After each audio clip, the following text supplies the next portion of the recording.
Yeah, look, that's an easy one. So sequentially, we've drilled Chancho Palo and we're still drilling at the moment Ilo Oeste. And we're very soon to, I guess, finalize permitting at Cinto. So an extremely active year for us. Look, we're pending assays for those first two projects and we're very keen to start on Cinto. So that's the focus at the moment.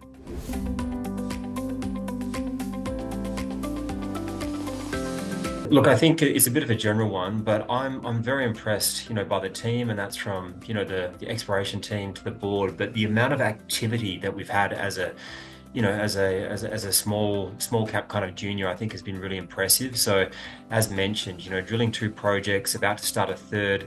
We've got assays pending, so doing everything that we can to, I guess, find that big discovery, which is our objective.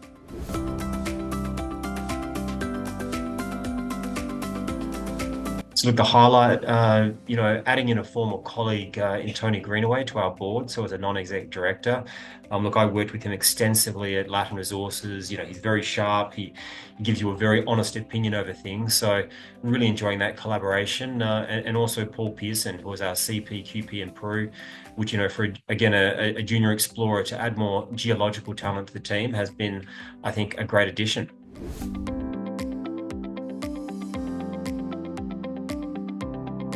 So look, we're in a very strong position. So very fortunate and very grateful to existing and incoming shareholders for the recent placement that we completed or announced in October. So that was for 5.9 million. So overall, in a great position to continue, I guess, exploring the pipeline of projects that we've got ahead of us.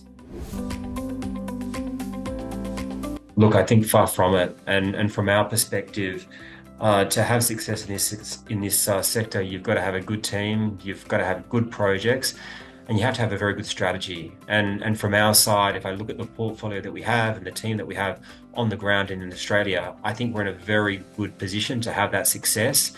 But ultimately, you just have to systematically work through the various milestones, which, I'm very pleased that I guess we're executing at the moment.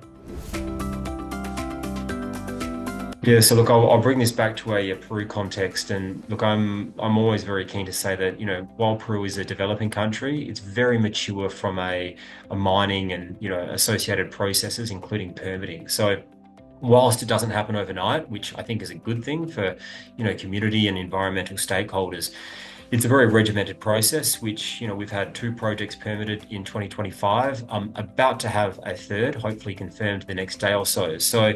Definitely not easy, but I think once you've got the team and the expertise, it's quite easy to execute. That is 100% a fact. So I think if you look at futures today, I think we're at about $5.20 a pound, which is fantastic. So from a demand side, with all the batteries and EVs being produced, and also infrastructure, and then from a supply side, you see the mines getting deeper in this Andean copper belt, grades are reducing, arsenic in some mines is increasing. So overall, from a structural perspective, we're very, very happy to be in copper. And again, we think, aligned with that thematic, we should see good prices into 2026 and beyond. Well, that one's a little bit provocative. Look, I wish that was the case, and especially being a small cap with assets in South America and being based in Australia, it's normally a 5 or a 6 a.m. phone call discussing exploration progress, permitting with lawyers. And other kind of matters in country, and then working through the day here in Australia, which could be doing announcements or reviewing technical data with the team, and then to cap it off, including late night phone calls to kind of get things still moving in Peru. So far from it, but we do it because we love it, and yeah, we wouldn't have it any other way. Look, I think that's a semi-truth. So we know that they did hold the concessions before us, and the way that it works in Peru is that if you don't do much activity in the first 7 years of owning a concession, the penalties for holding that concession go up. And speaking with the local communities that are in the region, nobody from BHP, per their recollections, actually entered the concession. So we picked them up the day they became available, and again, look, we're due to commence drilling there before the end of the year.